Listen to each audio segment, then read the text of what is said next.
Mayong hapon, Negros. Ini ang DigiCast Negros 10. Ang napulo ka mga nagapanguno nga balita sa Negros ang amon igadulong sa inyo. Update ninyo kami via Facebook, YouTube, kag sa KCAT Channel 11. Kag babatian man kami sa radio station nga FM Bacolod 91.1. Kag yari ng top 10 nga mga balita sa Negros subong adlaw. 210 lakip na 14 ka mga alkalde sa NIR nagpanumpa sa Partido Federal ng Pilipinas.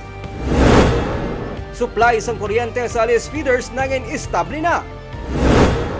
La Carlota PNP may 5 ka mga sospek sa pagpatay kay Pearljoy Galve. Isa ka tuig nga bata patay sa mabungguan sa motorsiklo. Kag sa good vibes, mga Iloy nga sanguna nagapanala sang tahong, nagalabandera kag nagabulig sa balay karon may palangabuhian na. Initanan sa DigiCast Negros 10. Sa number 10,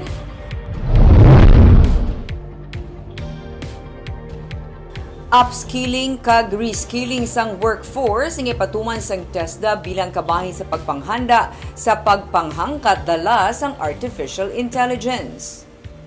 Natungod sang pagpanghangkat dala sa nagasanyog nga artificial intelligence, kinahanglan nga mas mapasangkad pa ang ikasarang sang labor sa pungsod. Gani kabahin sa tuyo ni TESDA Director General Francisco Kiko Benitez nga mapasanyog pa ang reskilling kag upskilling programs agud nga mas mahanda ang trabahador sa nagasanyog nga teknolohiya, magluwas sa pagpasangkad sang curriculum sa senior high school, technical vocational education. Ginaduso niya ang pag-expand sang enterprise-based apprenticeship program upod sa mga kumpanya sa pungsod kag abroad. Nagalawom si Benitez nga mapasaka ang pondo sang TESDA para sa sini nga mga programa. Ginapaabot niya man ang pagtukod sang TESDA Regional Office sa Dumaguete City sa idalom sang Negros Island Region kag ang pag-designate sang satellite offices sang katapos ang Technical Working Group. The regional office for TESDA specifically will be in Dumaguete, most probably. But in accordance with the agreed upon IRR of the NIR law, the technical working group will have to designate satellite offices for accessibility and convenience. So if it's in Oriental, chances are there will be a satellite office open in Occidental. But it's up to the technical working group yet to negotiate with each national agency where such a satellite office would be, depending on the availability of land, building, and so on.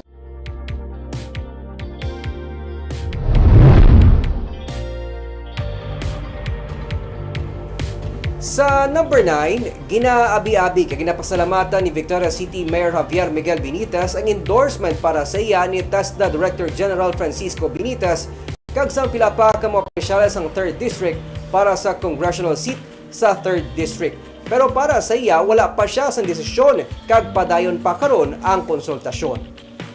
Sa press conference kahapon, ginsiling niya ni 3rd District Congressman Benitez nga luyag niya nga i-endorse si Mayor Javi nga magpapili bilang congressman sa distrito sa 2025. Suno sa iya, kampante siya nga magbiya sa distrito kay Mayor Javi base sa track record sini, lakip ng iya nga passion kag drive. Si Ibi Magalona Mayor Marvin Malacon kag ang ilang nga sangguniang bayan ang nag-endorse man sa kay Benitez. Amuman si Murcia Mayor Jerry Rojas nga nagsiling nga mga opisyales sang iya banwa ang maga-endorse kay Benitez. Ginsiling sang alkalde nga antes magtakop ang bulan sang Setyembre, may desisyon na siya bahin diri. Mabudlay suno sa iyang desisyon, labi na nga ang iya nga tigipusoon yara sa Victorias. Kag ang nag-invest naman siya sang iya nga tion sa syudad para ma-develop ini. Nabakante ang congressional seat sang 3rd District karon kasunod sang appointment ni Francisco Benitez bilang TESDA Director General. Samtang iya na gin-request ang pagpungko ni Abang Lingkod Party List Representative Steven Paduano bilang caretaker sang distrito. Yung man nag-gusto i-endorso is si Happy. Na he came in to be mayor of Victoria City with great passion and dedication. But now he has proven his competence and experience in running the city. I would say na at least in terms of the district, for 2025. Kung si Javi manggil magsugot, kaga siya manggil madalagan, then kampante ko that the district is in good hands. It's a strong, much stronger honor, of course, as an incumbent congressman of the district. And I truly appreciate it. We're ongoing consultations now with our victorious team and talking to the victorious army people. And I truly appreciate it. You know, my heart has been in Victorious. I've invested pretty much my time, effort, and really helping develop the city. And so it's going to be a tough decision, but I think we're finalizing our consultations hopefully by end of next month. And we'll have a decision made.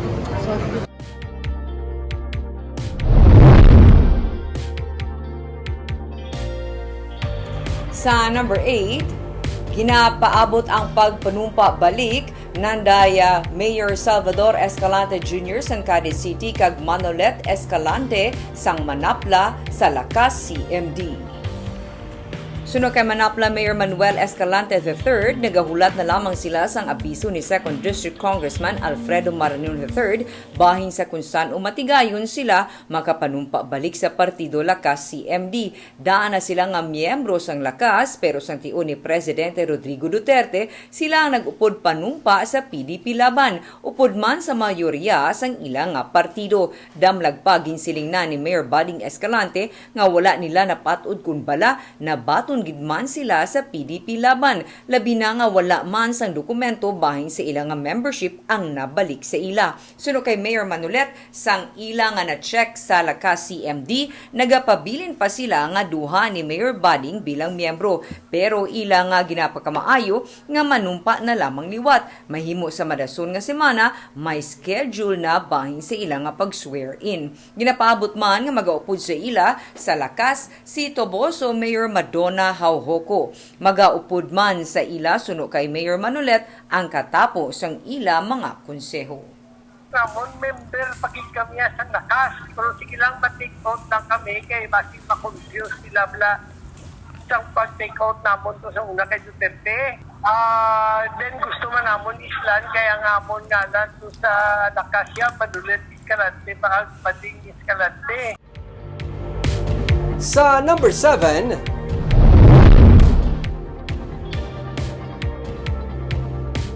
monitoring team ang iga-reactivate sa Bacolod City Health Office kabahin sa pagpanghanda kontra Mpox o kon monkeypox. Ginkumpirma na sa Department of Health ang duwa pa ka mga kaso ng Mpox sa Metro Manila. Tungod sini, ginpahayag ni City Health Officer Dr. Carmela Ensoli nga ila iga-reactivate ang natukod nga Mpox team nga mosadtong naga-monitor kag nagabalay sang tikang kontra sa makalalaton nga balatian. Kasubong sang sulalob ang Mpox ang may pagpanalakit sang ulo kag lawas. Pero suno kay Hinsoli sarang ini mapaiway paagi sa pagpatuman sang social distancing, regular nga hand washing kag ang paggamit sang face mask. Samtang nanawagan man sang bulig ang pamunuan sang City Health Office sa mga kabaranggayan agod mapabaskog pang tikang kontra dengue na nakip dring pagpatuman sang 4 o'clock habit kag 4S. As of August 17, naglabot na sa 794 ang total dengue cases, 3 ang ginakabig probable death.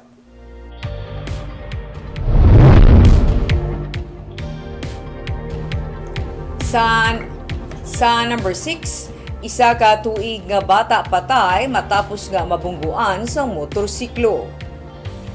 Patay ng isa ka tuig nga bata nga lalaki matapos mabungguan sa motor sa sitio Malipayon, Barangay Kamalobalo, Banwas ang Hinigaran, Domingos ang gabi. Ang nagadala sa motor isa ka 54 anyos kag residente sang amuman nga lugar. Sunod sa kay Police Lieutenant Voltaire C., ang Deputy Chief of Police ang Hinigaran PNP, ginakugos ang iloy ang bata. Iya ginbili ng bata sa tiya sini kay matabok siya sa dalan.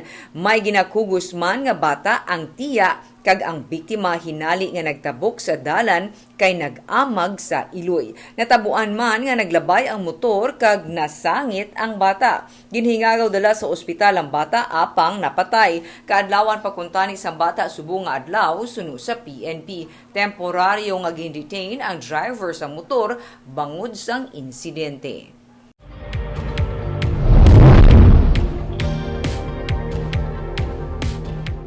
Sa number 5, grade 12 student na si Pearl Joy Galveng napatay bangod sang pagpangastigo base sa autopsy report. Kung ibase ang autopsy report, ang 15 anyos ni si Pearl Joy Galveng ginkastigo antes napatay. Suno kay Police Lieutenant Colonel Lymel Pasquin, ang Chief of Police ng La Carlota City PNP. May mga lagubang biktima sa ulo, dughan, liog, tiyan, kag hawak. Dugang pasang pulis, hindi pa matumod kung ang biktima ginhimuslan sa mga sospek bangod ara na sa advanced state of decomposition ang bangkay, apang ila pa ginahulat. Ang findings ng doktor kung may pagpangimulos gidman nga natabo. Ginpahayag man sang hepe nga padayon pang pagtumod sa mga sospek kag kun pila ang mga sospek nga naghimo sa krimen. August 14 sa masapuan ang bangkay sang biktima sa kampo sa Barangay Kubay sa La Carlota City. July 29 pa siya sang ginreport nga missing sang iya nga iloy sa adlaw sang pagbukas sang klase.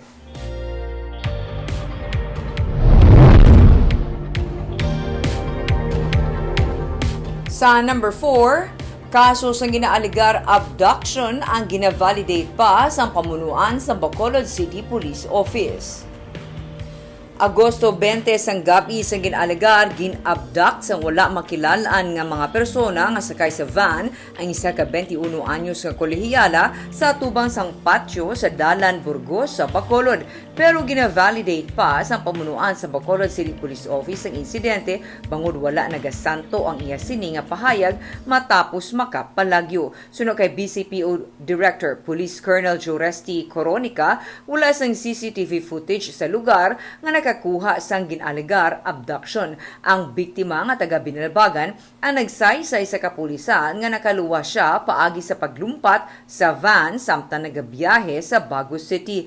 May mga higot pa ang iyang liog gagamot sa na-rescue siya sa mga manugdamang sa area sa Barangay Sampinit sang amuman nga gabi. Antes pa man natabo ang ginaaligar abduction, may pila na ka nagalapta nga fake news sa social media angot sa ginasiling kidnapping kag abduction nga ginapatihan sang kapulisan nga panglabugay lamang. Si Mayor Albi Benitez ang nagmando na sang City Legal Office nga pasakaan sang kaso ang mga nagapalapta sa mga patala nga mga istorya sa social media. But I am entertaining that possibility considering na may hashtag pa sila na with Bacolod Police and Bacolod Not Safe. Tapos may ginatag pa sila na pabalaan din. And this happened after a series of operations conducted with regard to our campaign against illegal drugs. They were identified na mayor ang mga accounts. May mga na-identify na, so we will of course ask the assistance of our enforcement agencies to give us the necessary information for the filing of the cases. So City Legal will take the lead in this.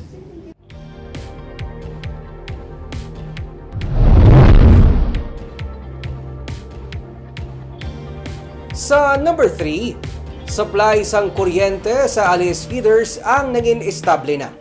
Estable na ang supply sang kuryente sang Alice Feeders 1 kag 3 matapos ang halos 5 ka adlaw nga patay andar sang kuryente humalin sang naglupok ang 13 anyos nga transformer sa Alice Substation. Suno kay Negros Power Corporation President kag Chief Executive Officer Ruel Castro, Lunes ang aga sang na-restore ang power supply sa mga feeders. Sang Sabado sang nag-abot ang 10 MVA nga mobile substation nga ginpadala diri sa Bacolod halin sa more power sa Iloilo.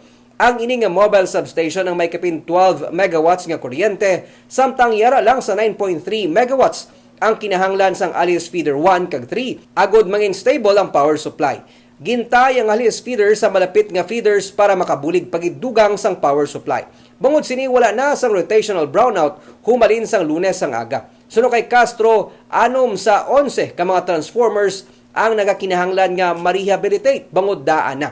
Ila na ini nga amat-amaton. Hindi man siya makapasalig nga wala na sa mga brownout bangod malawig nga proseso ang kinahanglan para tigal nga maisla ng tanan nga mga pasilidad nga nagakinahanglan nga ma-rehabilitate.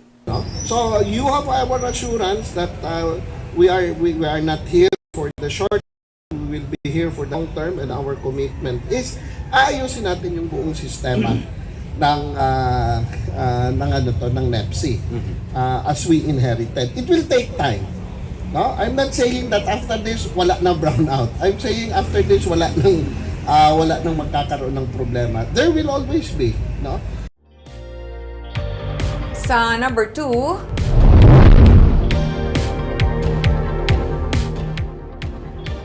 Bacolod Mayor Albi Benitez upod sa pila ka mga city officials ang magasaylo sa Partido Federal ng Pilipinas.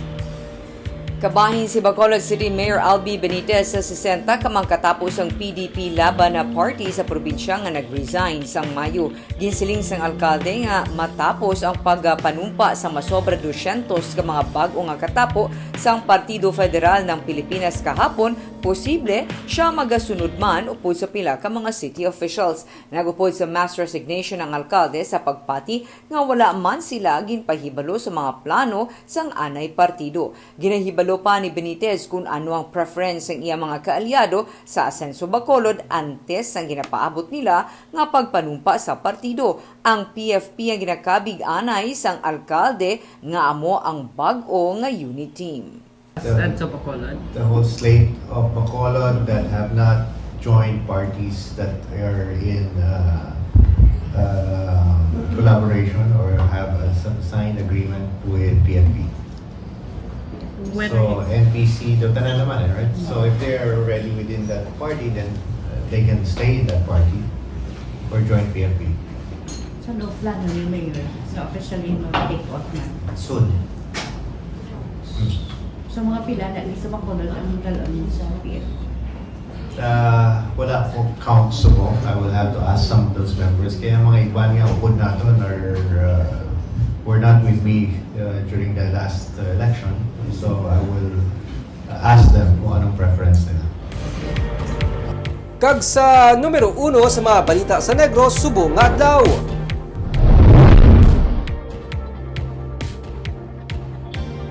Nagpanumpa na kahapon ang masobra 200 ka mga bagong nga miyembro sang Partido Federal ng Pilipinas, kundi 14 diri mga alkalde sa idalom sang Negros Island Region. Ang PFP sa karon suno sa presidente sa partido, ang Super Majority Party. Yaring report ni Barbara Mijares. 210 ang bag-o nga mga miyembro gikan sa Negros Island Region nga nagpanumpa kahapon sa Partido Federal ng Pilipinas, ang partido ni Presidente Ferdinand Marcos Jr. sa isa ka seremonya kahapon sa Bacolod City. Nalakip sa siyam ka mga alkalde gikan sa Negros Occidental nga nagpanumpa sa partido sang presidente, amo Sanday Javier Miguel Benitez sang Victoria City, Marvin Malacon sang Ibi Magalona, Enrique Miravalles sang Valladolid, Jerry Rojas sang Murcia, Daf Reliquia sang Hinubaan, Ray Ruiz sang Kaduni, Alejandro Mirasol sang Binalbagan, Raymond Tongson sang Himamaylan kag Benji Miranda sang Cabancalan City. May 3 ka alkalde gikan sa Negros Oriental kag 2 naman gikan sa Siquijor ang nagpanumpa man. Mismo si Governor Reynaldo Tamayo Jr. sang South Cotabato nga amo ang presidente sang partido ang nagpamuno sang seremonya. Pero sa ngayon, sa buong Pilipinas, sa local government units, ang Partido Federal ng Pilipinas ay nasa super majority na tayo. Dahil more than half of the governors ay pumasok na sa Partido Federal ng Pilipinas. At yung malapit kalahati ay hinati-hati ng mga ilang political parties. Sanday Negros Oriental Governor Manuel Chaco Sagarbaria kag Siquijor Governor Jake Villa ang katapos ang PFP, samtang si Negros Occidental Governor Eugenio Jose Lacson nga nagtambong man sa oath-taking ang katapos ang Nationalist People's Coalition nga mayara naman sang alliance sa PFP. Sa ginapaabot nga piniliay, ang mga katapos ang partido suno kay Tamayo ang ilang nga pagasuportahan. Napaabot nga may magadugang pagiging opisyales nga magaupod sa grupo, kag talakayon pa nila ang bahin sa PFP NIR chapter. May mga nag-message pa sa akin, gusto namin mag-upod. But we were already asking weeks before pagid kung sinong gusto mag-upod, and now ka-snowball effect. So I guess the final answer need to be determined. But many are wanting to join, although may alliance.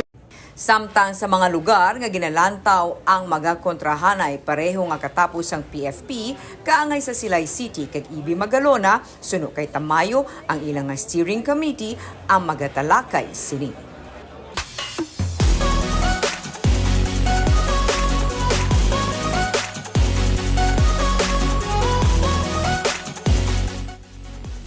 Sa Good Vibes, mga Iloy nga sadto nagapanala sang tahong, nagapanglabada kag nagatrabaho bilang kabulig sa sulod sang balay, karon nagaganar na sang 2,500 tubtub 5,000 pesos sa isa ka semana bangod sang turismo. Yaring report ni Romeo Subaldo. Welcome sa amon tumong mangrove eco trail, sir. Welcome grabe si ma'am. Kasagad. Si Belinda Kimanhan balo na kag may 7 ka mga kabataan.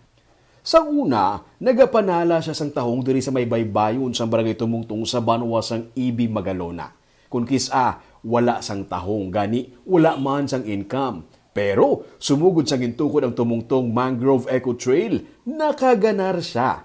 Ang mga kababainahan sa barangay ginatagaan sa higayon nga makatrabaho sa pagbaton sa bisita, sa pag-serve sa pagkaon, pagluto kag iban pa. Gani si Belinda, naka-income pinaagi diri. Mas maayo gid sir. Bulig sa inyo pangabuhi. Dako gid sir sa mga estudyante, mapapliti, mapabalon. Hindi man sa cover nga dako gid basta makabulig gid sa amon mga estudyante. First year college na ang akon nga agot. Nga tapos may duwa ko sang una nga wala pa man niya galing. Gobra naman sila ya. Gin-divide sila sa siyam ka mga grupo nga nagabulos-bulos duty diri sa Eco Trail. Kung wala sang duty, naga-vendor naman sila. Istorya sang ila presidente nga si Glisenda Caberte. Sang una, ang ini nga mga Iloy kung hindi pagpanala sang tahong, nagatrabaho bilang mga labandera, nagatrabaho bilang kabulig sa sulod sang balay. Pero sumugod sang natagaan sila sang palangabuyan pinaagi sa Tumungtong Mangrove Eco Trail, nagka-income na ang mga pareho sa iya nga mga Iloy sang barangay. Philip, sir, kami sa women's worker, naka 4,950 kami each women for 1 week. Sa ano nga? Sa dira, sa dutihan namon, sa dira, sa entrance. Almost 5,000 kada isa sa Yes, isa ka semana. sir. Pero ang pinaka-minimum di is 2,500. Isa ka semana, hindi na yes, sir. Ay, dako na. Wala sila plitihan. Free pa ang pagkaon sa Sabado Domingo. Very good. Sa una ano lang inobra? Manala tahong, mapamid, mang labandira, malibod. Amo lang na yes, sir. Suno kay Jojo Vargas, ang Municipal Environment and Natural Resources Officer sang Banwa, padayon nga gina-training ang mga Iloy sa bulig sang STI West Negros University, kag sang TESDA sa bulig naman ni Congressman Kiko Benitez, kag sa bulig sang Department of Tourism. Paano mag-entertain sa bisita, tour guiding, food preparation, and beverage, so that na ano ganyan na plaster. At the same time, nakatraining sila sa culinary, iya ka Department of Tourism. Sa DOT gidya? DOT gidya. Wala labot sa pag-serve kag pagluto sang seafood sa Eco Trail. Gintudluan man sila sa paghimo sang tinapay bilang dugang pagid nga palangabuhian. Para kay Glisenda, hindi lang palangabuhian ang nahatag sa ila sang Banwa. Gintibong man ang ilang personalidad bilang mga kababainhan. Bangod na kabulig na sila sa pagganar sang kwarta para sa ilatag sa mga pamilya. Ay, abi mo, sir, naka-boast di sang amon personality.